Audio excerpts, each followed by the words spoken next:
Luke, can you tell me your side of the story of what happened on the 7th of February 2021? Right, that was a Sunday. We come into work as normal. We only had a police visiting our cafe prior to like 2 weeks before. But on the 7th of February, we were working. There was two police officers who came in, and they were acting completely differently than the other ones. They were quite aggressive. They were quite rude words to me at the very early beginning. And they all wanted me to go outside. You know, when the two hawks come into for a fight, they ask you, come outside, come outside, come outside. The minute I went outside, I've been grabbed by my hand without telling me I'm under arrest or anything like that. They just literally grabbed my hand and tried to arrest me.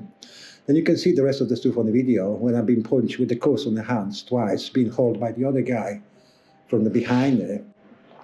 And that's basically what happened. They arrested me. They took me to Chisholm police station. They kept me for about 10, 11 hours. Then they sent me back home without ringing the taxi, without giving more money. They gave me the wrong direction. The good thing was there was a good cop over there, and he gave me a lift home, and that's it. That's very much. Then I got arrested a week after that, again, in my own house. 7 police officers came in, and they just grabbed me from the house and took me to police station back again, without any reason. And then we had 3 court cases already, which one was 6 months after that, I think it was middle of July, which has been basically adjourned. And there's another 4 months after that, we had another court cases, which has been adjourned back again. And then recently, we went to court on the 2nd of August last month, and we just got told that the police that assaulted me, that literally punched me in the face, is suffering from the post-traumatic syndrome disorder, which is he's been off of work for the past 3 months, and he's planning to go retired. Luke, can I ask you, why did you open the cafe during the pandemic? Right, to be honest, we had no more choice. We tried to stick to the rules at the beginning, and we closed our cafe. We managed to do so for 3 months. But the minute we realized we've lost 90% of the income, and I wouldn't be able to pay mortgage off, I wouldn't be able to bring food for my children, we had no more choice than just open a cafe. It goes against the rules.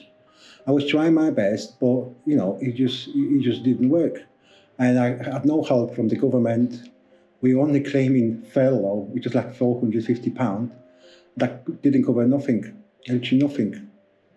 And we did what we did. Luke, how did you feel when the police forcefully attacked you?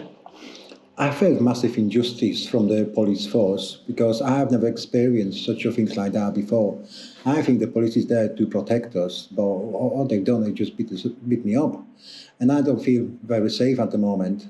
I've lost the trust. In your view, how do you think this has affected your wife and children? Well, my wife was definitely traumatized. Can you imagine the situation? We are the good people. We've never done anything wrong. We've never broke the law.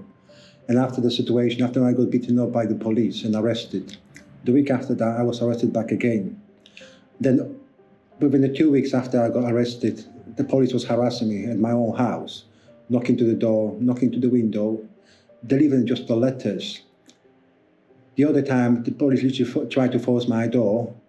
7 of them walking into my house, seeing my wife crying, my children were crying. So, things like that are not very nice.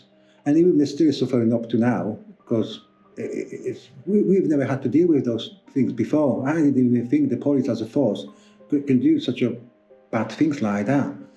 So, and we still suffer. It's a very traumatic experience for us, including my children and my wife. We're trying to keep the children away from it, but you know what it's like.